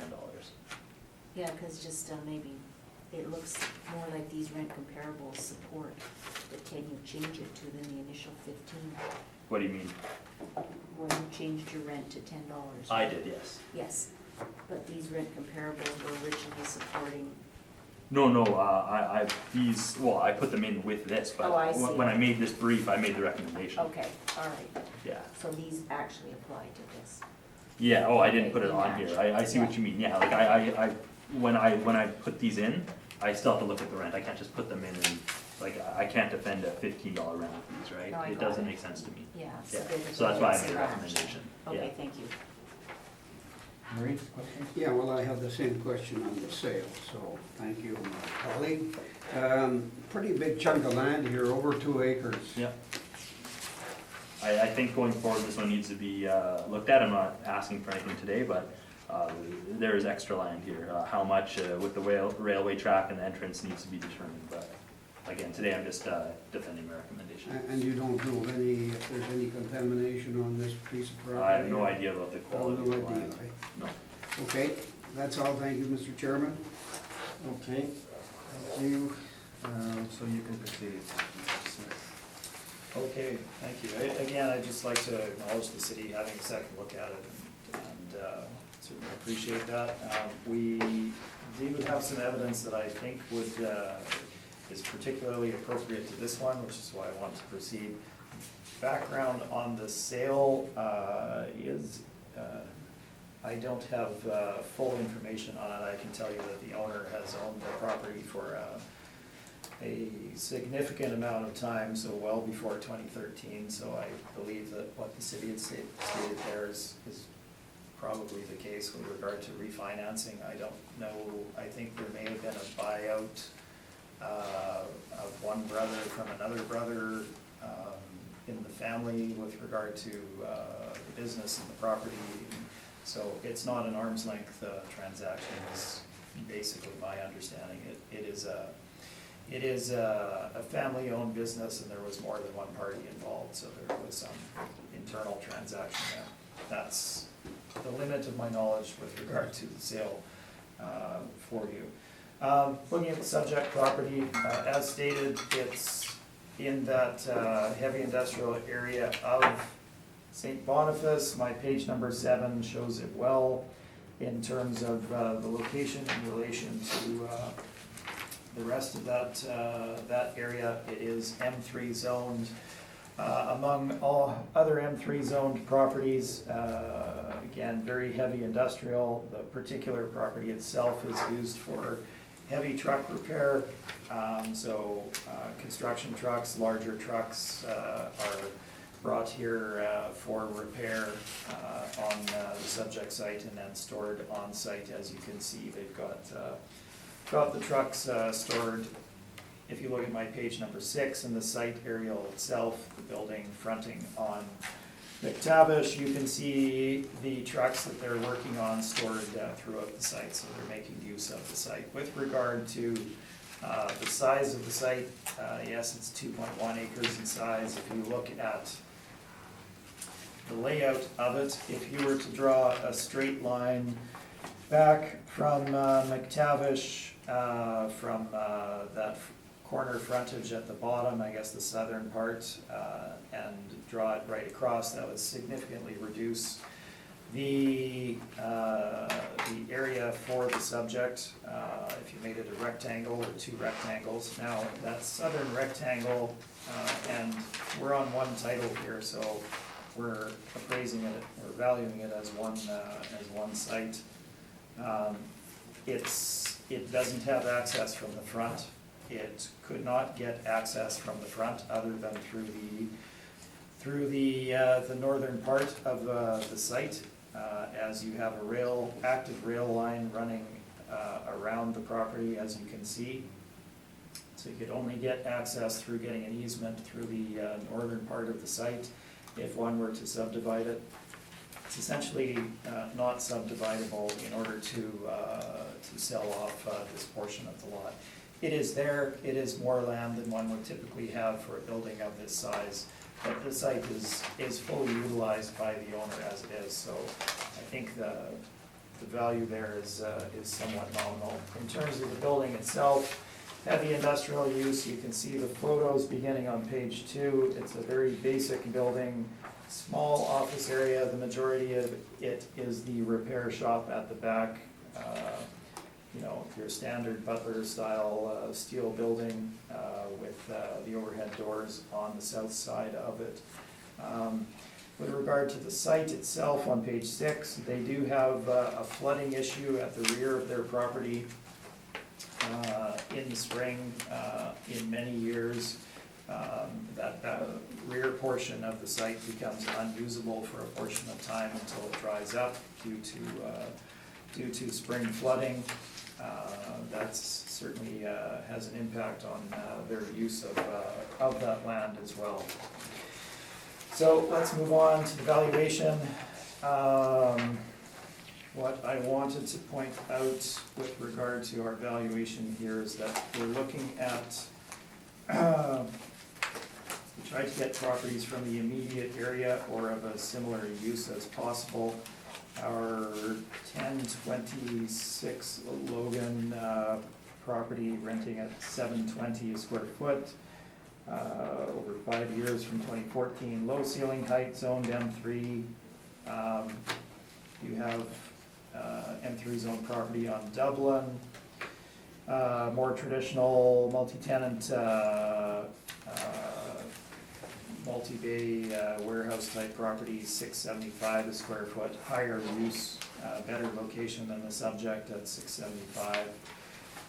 Lagimoje, also multi-tenant property, zoned M3, higher ceiling height at 18 foot, $675 a square foot, leased in 2018.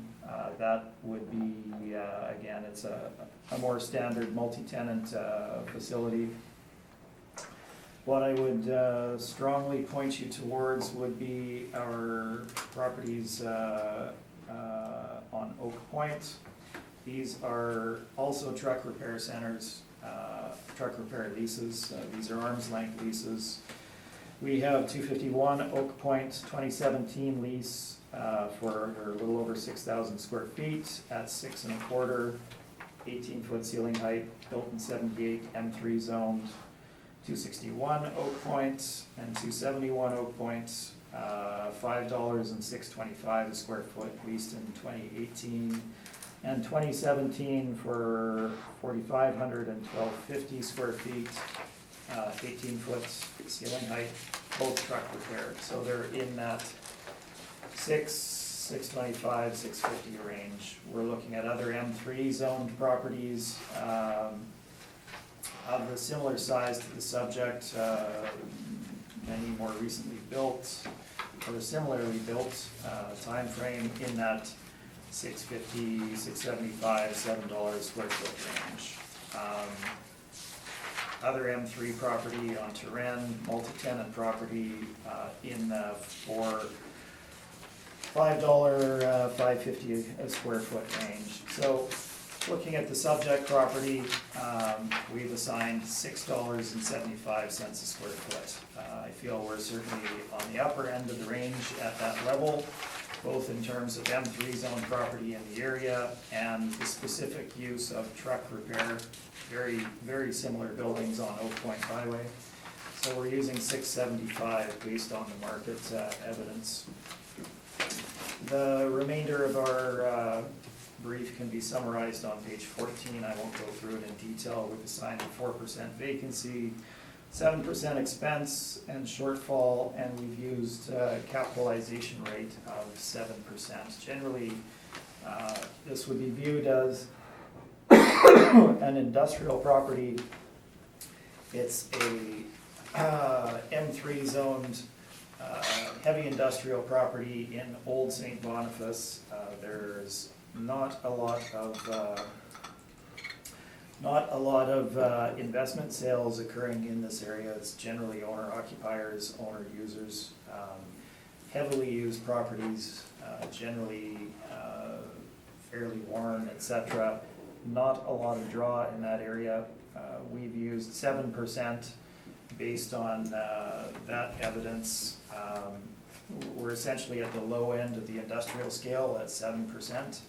I don't think you would compare this to a standard service garage in terms of capitalization rate, so 7% is what we used, and that gives us our 346,000. Thank you. Any questions? I have no questions. Questions, Lauren? No, I have no questions. Maurice? Yeah, well, I was looking at the rent here, and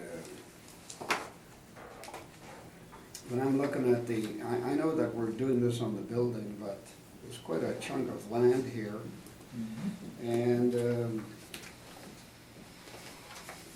I was wondering if that should not add to the value, even though we're working on the income approach. There's a good chunk of land here. We're using 3,924 or 4148, whatever, on 92,705. So my question was, do we adjust the cap rate or do something here to try and take that into account? For the greater size of the land. That would probably be the methodology that I would use, because the building is the building and a tenant is only going to pay what they're going to pay for it. So I think our rent is bang on as far as what max you would achieve on that site would be. If you were to address that, I would address it in the cap rate. We've essentially gone at what we would see as the low end of the industrial caps. If you see a 6.5 being more appropriate, and I wouldn't argue that. Okay, that's all, Mr. Chairman, thank you. Okay. I have no questions. What to do?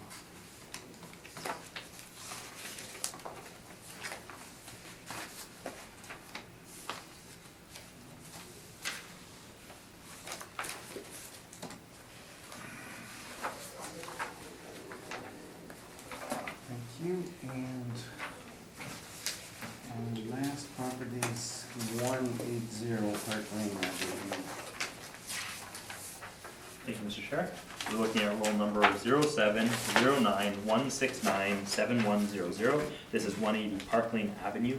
This is located between Oak Point Highway and Keewaydon. You can see the exact location and layout of this property on page 2 and 3. You can see it's a truck repair and workshop, following our same parameters as before. Our actual years built on this property is 2 pieces again, originally built in 1974, and the second piece built in 2008, so we have an effective year of 1990 and 2008 for the 2 parcels. We have gross floor area of 8,295 square feet and a leasable area of 8,295 square feet. You can see on page 2 and 3 the layout, as I said before. Turning to page 5, you can see our workup for this property. So we have all 8,295 square feet at a blended rate of $8.57. We have our standard VSG parameters going down, going over the capitalization rate. Everything's the same, cap at 7.95 on this one. So it is all model driven, except for this one I did review prior to the reassessment, because I believe last time it was on different parameters. So I believe in 2018, just off memory, this property was brought in as more of a storage warehouse or flex warehouse or something like that. So the parameters did change between the cycle after that decision to this one, and I reviewed it to to check the accuracy of making that change to a vehicle service garage. And so this originally had more of parameters as of our last property not being looked at, right? So it had a lower cap, higher rent, slightly adjusted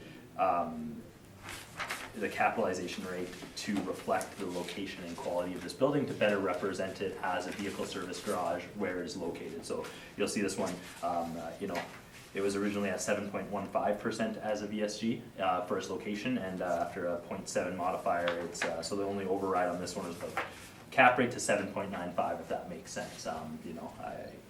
I am defending that today. May have went a little overboard on it, but I was fine with that market value of $823,000 for this property, and I think that's what's important. I'm using the exact same comparables as we went on the last two properties, I'll say it for time, but I do believe that 857 is a fair rent for a building this year built in location. And exact same as the cap sheet, I will note on page 10 and 11, it's owner occupied again, we have expenses, and on page 11, there is a little extra note here saying our office area does not have central heat or any air conditioning. So again, just a little bit of a perk of the building that lowers the quality a little bit. That is my presentation. If you have any questions, please let me know. Thank you. Questions, Mr. Smith? I have no questions. Lori, anything? No, I have no questions. Maurice? I have no questions either, thank you. Okay, thank you. You can proceed then, Mr. Smith. Okay, as noted, we're dealing with 180 Park Lane. It is an auto body center. Brookside Auto Body Limited is the owner and operator of the real estate there and the business. 2 years built, as noted, 1974 and 2008. Roughly the same in terms of size. The one has higher ceiling height, obviously, in the newer section of the building. And as noted, the office area is small and very basic without the heat or central air. They rely on that coming from the shop, I guess. They don't cool it in the summer. The photographs of the property begin on my page number 2. You can see the older office building there, the newer section of the auto body section. Some of the interior of the yard, obviously they make storage on the yard. You make use of the yard for storage of vehicles and parts. And you see the interior of the work areas as well. Again, relatively standard steel frame building, aluminum exterior cladding, etc. Standard heating systems and lighting, all of the normal things. In terms of the site size, it's relatively small for a property of this nature and use. Land to plan area ratio of 2.98 to 1. Definitely on the small side for an auto body collision center in terms of having the ability to store customers' cars on site. The site is shown on my page number 5, so you can see the layout and the location. The location, which is an important factor, shown on page number 6. So 180 Park Lane is where the red dot is indicating it is in the map there. This aerial probably could have been in a bit closer in. Your access to the site is convoluted. You can either come off of Oak Point Highway there, so you head up Route 90 under the train tracks, and then you have to take a right-hand turn, loop around back to the Park Lane Avenue location there, or more conventionally, heading up McPhillips, or is that Keewatin? I'm sorry. Keewatin, my mistake. You have to take a left turn north of Park Lane and come back southwards onto Park Lane and head out. So your traffic flow here is minimal. There's no exposure, no visibility, nothing to point the site out to others. There's no signage on any of those main thoroughfares to drive anybody to here. This has certainly an impact with regard to the value of the property in terms of its leasability and the amount of business that can be driven to a site such as this. If you're located in a more conventional industrial area or for a service type garage such as this, or collision center, being on your Keewatins or your Route 90s, etc., is obviously going to drive a higher market value, higher rental rates, etc. So that's the background. If we look at the rental comparables, we again have the same rental comparables as we have in the past, as well as the cities there. I did not, or did I? Did I include the, I don't know if I included the same truck repair ones, as we have here. This is, they do have an element of the heavier truck repair on the newer portion of the building, as well as automotive collision repair on site. So keep in mind, those rents were in that upper fives to 6.25 for the comps that I had there for that particular use. Your more conventional auto service and collision ones that we have here, generally these are auto service, less collision repair, as those tend to be owner occupied as well. We're looking at rents in that, again, $8 to $11 range for more service-oriented, better located properties on, Skirtfield, Portage, Nairn, Pembina, etc. So that's where you're getting your higher rents from. Looking at the subject, in relation to that, again, we feel that it would drive a lower rent due to location, and we've attributed $7.50 as a rental rate to the subject. And I can't overemphasize enough that the location is a significant handicap to what you'd be able to draw in this particular property. Our remainder of our brief can be summarized on page number 14. Again, if we want to, we've applied a vacancy rate of 5%. The city's at 4%. I'm not going to quibble about the difference there. You've heard our description of why we've selected that. The expense allowance, we're absolutely, the background on that, I think, is very clear. Certainly, our decisions that have come forward on this have dominantly acknowledged that the 5% should be re-included. Pardon me. And finally, our cap rates. We're essentially in agreement with the city on the cap rate. We've applied 8%. They're at 7.95 based on the model. I don't think it makes a difference one way or the other which you use in that instance. So based on these parameters, it gives us a final market value of $664,000. And truly, you're looking at an off-center location here, which is going to drive lower rent.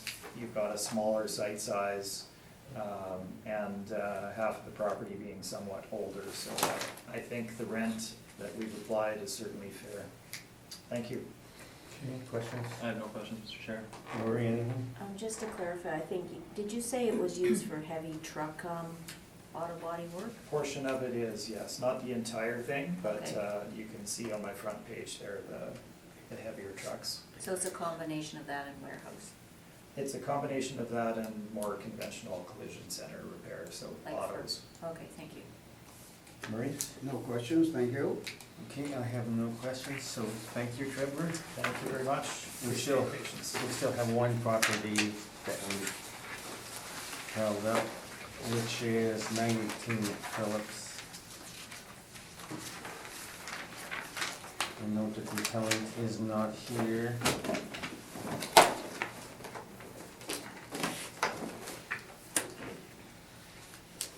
So can you just lead us through your evaluation? Sure.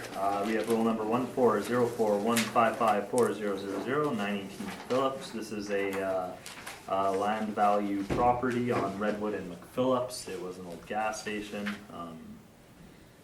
Again, effectively built 1955. You can see the land area is 30,796 square feet. Pictures on page 2. Currently being used as a used car sale, but again, due to the small land to building ratio and its location, land value has been used for this property. It's a land value of 30,796 square feet at $20.55 for a total value of $633,000. And on page 6, I've just included some of the most more comparable land sales. You can see my first 3 are square or rectangular units on Henderson Highway, and 2 on Main. The most comparable for me would be 775 Henderson Highway. It was sold in August of 2016, 17,000 square feet, so a little smaller, at $18.84. I believe with the time adjustment to our reference date and the fact that that used to be a gas station as well, very comparable. I was completely fine with the model generated value of $20.55, and I ask if you confirm. Thank you. Okay, any questions, Maurice?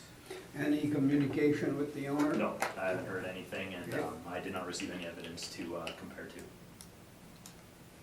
That's Lori? all I had, thank I have you. no questions, thank you. Okay, I have no questions, so thank you for that. Thank you. That concludes today's hearing.